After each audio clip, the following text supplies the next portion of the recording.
السلام عليكم ورحمة الله وبركاته. اللهم صل وسلم وبارك على الحبيب المصطفى صلى الله عليه وسلم.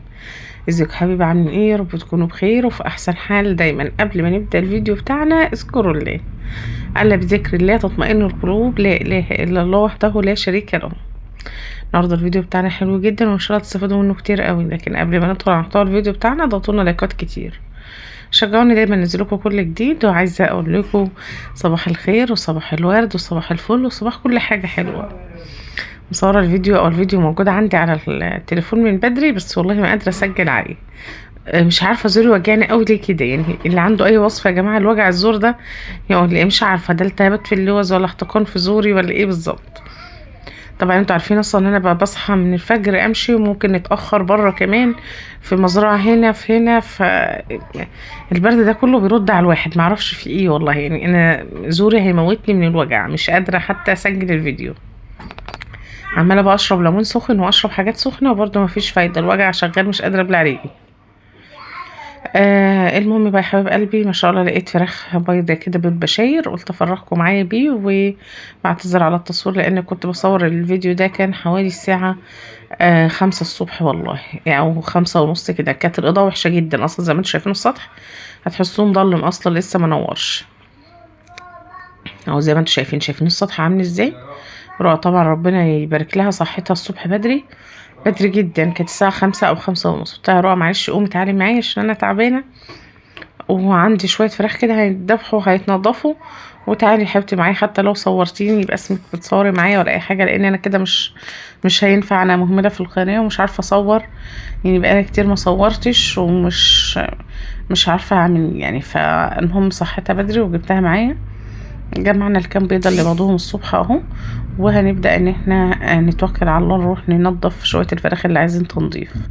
طبعا انا طلعت الفراخ بدري وده غلط ان هم يطلعوا بدري قوي كده، بس هرجع اقول لكم ان انا مش مقفله عليهم تقفيل جامد يخلينا نخاف، لان انا مش مقفله عليهم، انا سايبه الشبابيك مفتوحه على وسعها عليهم، فهم متعودين على البرد والسقعه، ومش زي ما تبقي مقفله ومدفيه وتفتحي مره واحده. تمام. في حاجه بقى، الفيديو اللي فات طبعا انا بشكركم جدا جدا على تفاعلكم معايا، وبشكر كل اللي حط لي لايك على الفيديو، وبشكر كل اللي كتب كومنت حلو كده، وبجد والله كلامكم على راسي من فوق. دي اول حاجه. تاني حاجه بقى عايزه اقول لكم عشان الناس اللي بتكلم ماده في الفيديو وبتقول له اتكلم واحنا بنحبك، عايزه اقول لكم قسما بالله ده طفل صغير اهو، يعني حد عنده سنتين كده في الدنيا دي، لكن قسما بالله بيحب ان انا اصور جدا. لما بيشوف ان انا بصور بيجي بسرعه جدا، يبقى اللي هو عايز ايه، يجي يبص التليفون، يعمل لكم باي باي، يعمل اي حاجه وخلاص. فبيحبكم جدا سبحان، يجي كل شويه يجيب لي التليفون ويقول لي ماما خدي اكلم حطوا لايك، يعني هو يتكلم ويقول حطوا لايك، انا عارف ان هو بيكلم حد. تاني حاجة بقى هنتكلم عن موضوع الشغل، لان ناس كتير جدا قالوا لي كلمينا عن موضوع الشغل، اعملي فيديوهات دايما عن موضوع الشغل. طيب انا هقول لكم حاجة، والله انا يعني انا الشغل مش عيب، تمام، واللي بيتكسف من شغل وبيفضل يتعنطز ده اعرفوا ان هو اصلا مش شقيش، لان اللي بيشقى من شغلانه ما بستعرش منها ابدا. يعني مثلا انا ما بستعرش اقول ان انا كنت بشتغل ليه، مش باجي قدام حد بقى وشفتوا انتوا الستات اللي تبقى لابسه دهب تشخشخ وتخلخل بايديها وتشمر الكم وتعمل حركات دي، لا خالص. انا دايما رافعه الدهب بتاعي مش عشان حسد ومش عشان اي حاجه خالص، دايما رافعاه في ايدي. يعني ما بنزلوش اصلا من ايدي، حتى الولاد هم اللي بيفضلوا ينزلوه اول ما احنا بنتضايق، انت بتفضلي معلم في ايدك من كتر ما انت رافعاه فوق. مش الواحد الحمد لله مهما اشتغل ومهما تعب ومهما شقي فهو شبعان.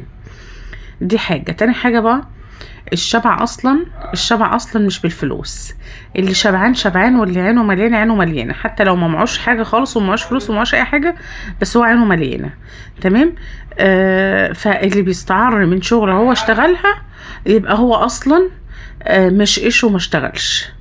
انا دايما بقول لاولادي بصوا، يعني انتوا لما جيتوا الحياه كده لقيتونا مرتاحين شويه، يعني جيتوا على راحه، فاهمين اللي هو ما شفتوش التعب او الشقة اللي احنا شقيناه. يعني انتوا يا ولادي جيتوا لقيتوا كل حاجة لقيتوا شقة قعدتوا فيها على طول. يعني طبعا كان ولادي معايا ايام ما كنت بقعد بالايجار، بس كانوا صغيرين مش فاكرين الايام دي قليل. ابن الكبير هو اللي يفتكر قليل قوي، لكن معلش في الكلمة مش ما اتمرمطوش معانا. يعني طلعوا لقوا كل حاجة بتجي لهم. هم شايفيني طبعا شقيانة لحد النهاردة، شقيانة الحمد لله. لكن الشقة ده بمزاجي، يعني الشغل ده شغل خاص بيا بعمله وانا راضية ومبسوطة. غير لما تروحي تشتغلي عند حد ونفسك مكسورة، معلش في الكلمة، انت متحدد لك ميعاد كذا هتروحي، ومتحدد لك ميعاد كذا هترجعي فيه. هتدخلي بيتك بميعاد وتطلعي بميعاد، وخايفة تتأخري تسمعي كلمة من صاحب شغل ملهاش لازمة. لا، انا بطلع شغلي، لكن شغلي خاص بيا، شغلي خاص بيا انا. شغلي ده اللي هو ايه، شغل ايدي انا. اطلع اجي اروح امشي بمزاجي وارجع بمزاجي. مش نازله النهارده خلاص مش هنزل، مش مشكله يعني. فدايما بقول لولادي انتوا جيتوا على الراحه، مش عارفين الشقه اللي احنا شقيناه. طيب هرجع واقول لكم، عارفين انا اشتغلت في كذا شغلانه. عارفين اشتغلت شيف او طباخه، بلاش شيف بقى، بالبلدي كده اشتغلت طباخه. كنت زمان لما كان عندي طيور، بس ما كنتش بعرف اصرف عليها، كان عندي طيور حاجة قليلة. ف 10-15 فرخة، 5-6 بطات ببيع منهم، لكن ما كانوش مكفينين، وكان نفسي ازود المشروع. وكان في الوقت ده مش هينفع ازود، ما فيش اي دخل، يعني هو كان ما فيش اي دخل. وطبعا كان زوجي لسه يعني كان سافر، او كان لسه مسافر قريب، فكان في مشاكل بره، ما كانش في دخل، ما كانش في فلوس بتوصل لي. دي فراخ بلد على فكره لسه ذبحها الناس ما شاء الله عليها، يعني حاجه زي الورده اهي. ذبحتها ونضفتها الناس، بس ما رضيتش اجيب، لان كل ما اعمل فيديو في فراخ تنظيف او ذبح بيتشال من على الاعلان، ما بينزلش عليه اعلانات خالص، والله كل فيديوهاتي كده. فقلت لها نختصر حته التنظيف دي. المهم بقى ايه، كنت بربي الفراخ وببيعها. فاتعرض عليا مره، كان عندي 5-6 بطات كده، كنت ببيع في السوق، باخد جوز البط واروح السوق ابيعه عادي، واخد جوز الحمام واروح السوق ابيعه. اخد اديك مثلا بلدي عايزه ابيعه، اروح السوق اتسوق واجي اجيب حاجه في البيت واجي. فعرفت كذا حد وانا في السوق. واحده تيجي تقول لي طب انت عندك رومي؟ اقول لها عندي ديك. كنت بجيب ديك وفرخه واربيهم، اللي هما 2 جوز، يعني اربيهم يطلعوا ديك وفرخه مثلا، اكثر منهم يطلعوا ديكين زي ما يطلعوا، وابدا ان انا ابيعهم او استغنى عنهم. ففي واحده كانت بتاخد مني بط وقالت لي انت عندك، احنا نفسنا في ديك رومي وبنحبه كده، ونفسنا في واحد، بس انا جبته من الناس وما عرفتش اطبخه، ما كانش حلو. فجيت قلت لها لا، لو انت عايزاه موجود وهقول لك على طريقته في الطبخ. قالت لي لا، مش تقولي لي على الطريقه، انا عايزاكي تعملي انت لينا، يعني تطبخي انت لينا، ينفع؟ قلت لها ينفع، حاضر انا عينيا يعني. قالت طب ممكن تجيبيه وتعمليه عندنا؟ قلت لها ممكن اعمله لك واجيبه لك مطبوخ. قالت لي لا، تعالي اعمليه عندنا في الشقه وكده، واطبخيه، وخدي برضو ايه تعبك في الطبخ، وخدي تمن الديك، وخدي تعبك في التنظيف والطبخ والكلام ده كله. طيب هقول لا، انا في عرض جنيه. كان وقتها الحياه صعبه جدا جدا جدا. يمكن انا كنت رايحه المكان ده لان انا كنت عايشه في قريه، وده كان اللهم صل على النبي، ودي كانت المدينه. فكنت ماشيه ما معيش غير اجره الطريق اللي هي كانت 2 جنيه، والله العظيم. مشيت الشنطه بتاعتي او البوك بتاعي ما فيهوش غير 2 جنيه هركب بيهم وهروح عندها. وقلت اما اروح عندها بقى هاخد منها تمن الديك الرومي، اللهم صل على النبي، وهاخد بقى ايه اجرة يدي في طبخه يعني وكده. خدت الديك الرومي، دبحته ونضفته وشلته في كيس، في اكياس يعني، وحطيته في شنطة السوق، ومشيت توكلت على الله ورحت على البيت. كنت اول مره اروح هناك، ما كانش فيه تليفونات وما كانش فيه اي حاجه، هي كل الحكايه وصفت لي المكان وقالت لي روحي عند بنزينه كذا وقولي عايزه بيت الحاج كذا، الناس هتدلك عليه وهو معروف، والسوبر ماركت تحت بتاعنا والكلام ده. ودلتني على البيت، وما كانش معايا تليفونات، وما كانش فيه كان فيه تليفونات لكن كان مع المتيسر حاله. رحت زي ما بقول لكم كده بالظبط، وطلعت عند الست وجبت الديكور الرومي. قالت لي طب تمام، هتعمليه ازاي؟ قلت لها زي ما انت عايزه. انت عايزه اعمل لك عليه ايه؟